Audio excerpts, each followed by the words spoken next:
আয়না করে জি জি জি, হ্যাঁ। আজকে যদি ভারত পাকিস্তান ক্রিকেট খেলা হয়, আপনি কাকে সমর্থন করবেন? একজনও বলেনি ভারতকে। তো যারা রুমে ডিউটি করতো আমার, এরকম ৫০০ দেখেছি আমি। আমি সবাইকে একটা প্রশ্ন করতাম যে, আপনি কি ভারতকে বন্ধু বলে মনে করেন?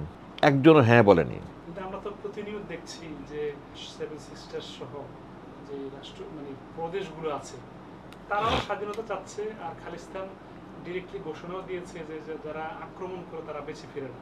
সেক্ষেত্রে ভারতের সৈনিকদেরকে পাঞ্জাব বা খালিস্তানের উপর দিয়ে গিয়ে পাকিস্তানকে আক্রমণ করতে দিবে না। না, ওটা তো শুধু পাঞ্জাব বলেন, ভারতের সাথে বর্ডার তো শুধু পাঞ্জাবেই নয়, আরও তো বর্ডার আছে। পাঞ্জাব তো বর্ডারের একটা অংশ পাকিস্তানের সাথে, উত্তর অঞ্চলে একটা অংশ। বাকি তো আরও অনেক অঞ্চল আছে পাকিস্তানের সাথে ভারতের বর্ডার। তো আমি মনে করি না ভারত সরাসরি সেনাবাহিনী নিয়ে অগ্রাভিযান করে পাকিস্তানের অভ্যন্তরে ঢোকার চেষ্টা করবে।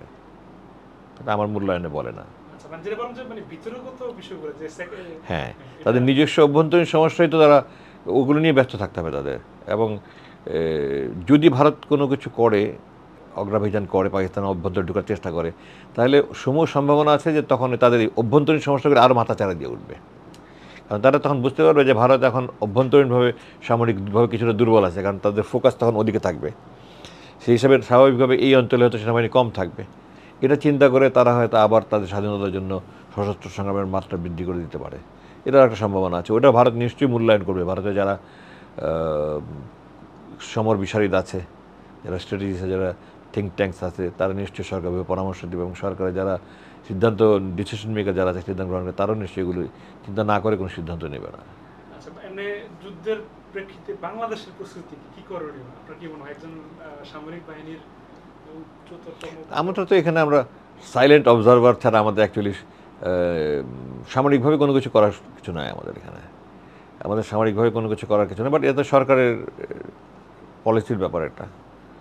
তো যেমন আপনি দেখেছেন যে পাকিস্তান সরকার পাকিস্তান সেনাবাহিনীকে বলেছে প্রয়োজন পড়লে তারা যুদ্ধ শুরু করতে পারে, তার সেনাপ্রধানকে সেই এখতিয়ার দিয়ে দিয়েছে।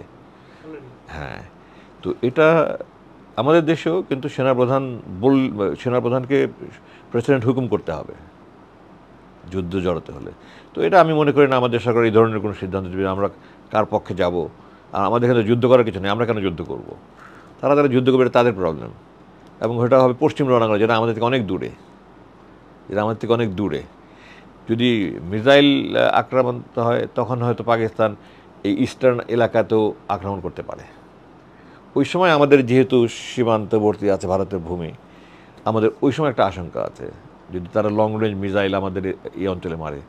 কিন্তু ভারতের অনেকটুকু পার হয়ে এসে তো তারপর আমাদের বাংলাদেশ।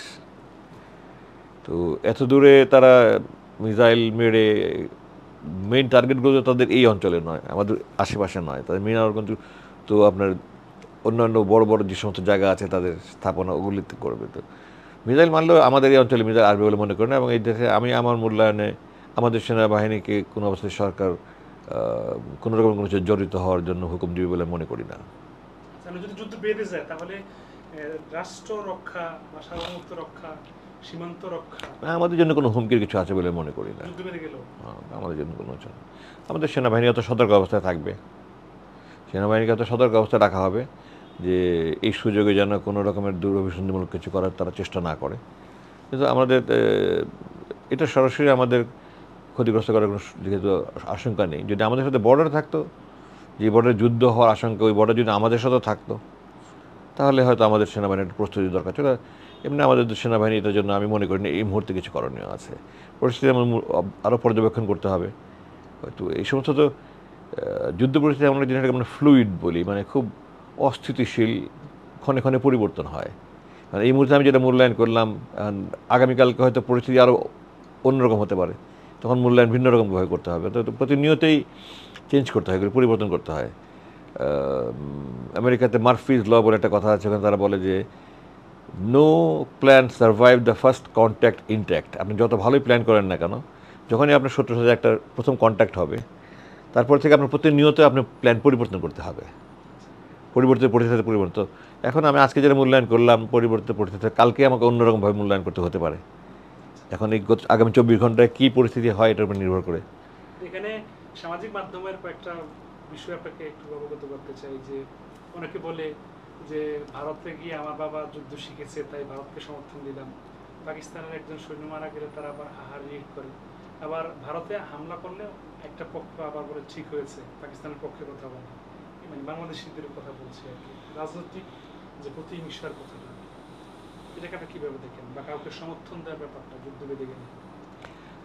আমরা আমাদের তো আন্তর্জাতিক সম্পর্কের ক্ষেত্রে আমাদের পলিসি হলো সরকারের friendship to all malice two নান, সবার সাথে বন্ধুত্ব, কারোর সাথে বৈরিত নয়। সেই হিসাবে এই যুদ্ধ যদি লেগেই যায় আমাদের কারো পক্ষ নেওয়া উচিত হয় বলে আমি মনে করি না, রাষ্ট্রীয়ভাবে সরকারিভাবে। আর ব্যক্তি পর্যায়ে এক একজনের এক এক আবেগ থাকতেই পারে, একজনের আবেগ থাকতেই পারে। আমাদের তো একটা দল আছে তারা অন্ধভাবে ভারতের গোলাম, কিন্তু অধিকাংশ জনগোষ্ঠী দেখিয়ে দিয়েছে জুলাই বিপ্লবে যে এদেশের অধিকাংশ জনগোষ্ঠী ভারতের গোলাম বা গোলামি বা প্রভুত্ব বা হুকুমদারি এগুলি কিছু মানতে রাজি নয়। তো এখন যুদ্ধ লাগলে কে কার দলের সমর্থন করবে, এটা কাকে সমর্থন করবে, এটা সবার ব্যক্তিগত ব্যাপার। তবে আমি যেটা ঢালাওভাবে আমাদের দেশের মানুষের মন মানুষকে দেখেছি, বুঝেছি, এই বন্দি অবস্থায় আমি দেখেছি। আমি তো অন্তত 500 জন ওখানে বিভিন্ন পদবীর ব্যক্তিবর্গের সাথে আমার এই 8 বছরে বিভিন্ন মাত্রায় কথাবার্তা হয়েছে, বিভিন্ন আঙ্গিকে। যারা আমার রুমে ডিউটি করতো এরাই বেশি, তাদের সুপারভাইজার, ডাক্তার, অফিসার। তো যারা রুমে ডিউটি করতো আমার এরকম 500 দেখেছি আমি সবাইকে একটা প্রশ্ন করতাম যে আপনি কি ভারতকে বন্ধু বলে মনে করেন? একজনও হ্যাঁ বলেনি, সবাই শত্রুই বলেছে ভারতকে। জি জি জি, হ্যাঁ। ওই 8 বছর যারা আমার রুমে ডিউটি করেছে আনুমানিক 500-র মতো, আমি সবাইকে জিজ্ঞাসা করতাম যে আপনি কি ভারতকে বন্ধু মনে করেন?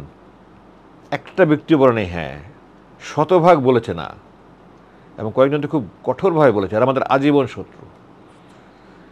আরেকটা প্রশ্ন করতাম আমি যে আজকে যদি ভারত পাকিস্তান ক্রিকেট খেলা হয় আপনি কাকে সমর্থন করবেন? একজনও বলেনি ভারতকে, শতভাগ পাকিস্তানকে। তখন আমি আবার একটু বলতাম যে কেন, তারা তো 71 সালে আমাদের গণহত্যা করেছে, আমাদের হাজার হাজার লক্ষ লক্ষ মানুষ মেরেছে, তো তারা আমাদেরকে, আপনি তাদেরকে বন্ধু ভাবেন কেন? আপনি ভারত আমাদের স্বাধীনতা সাহায্য করেছে, ভারতকে সমর্থন করেন না কেন? বলে ওরা হিন্দু, পাকিস্তান মুসলমান। তো আমরা আমাদের আমল আখলাক যাই হোক না কেন, আমাদের আবেগটা আছে মুসলমান হিসাবে। তো সেভাবে আপনি যে ব্যক্তি পর্যায়ের কথা বললেন, গণমাধ্যমের কথা বললেন, এগুলো তো সব ব্যক্তি পর্যায়ে যে যার মতামত ব্যক্ত করছে।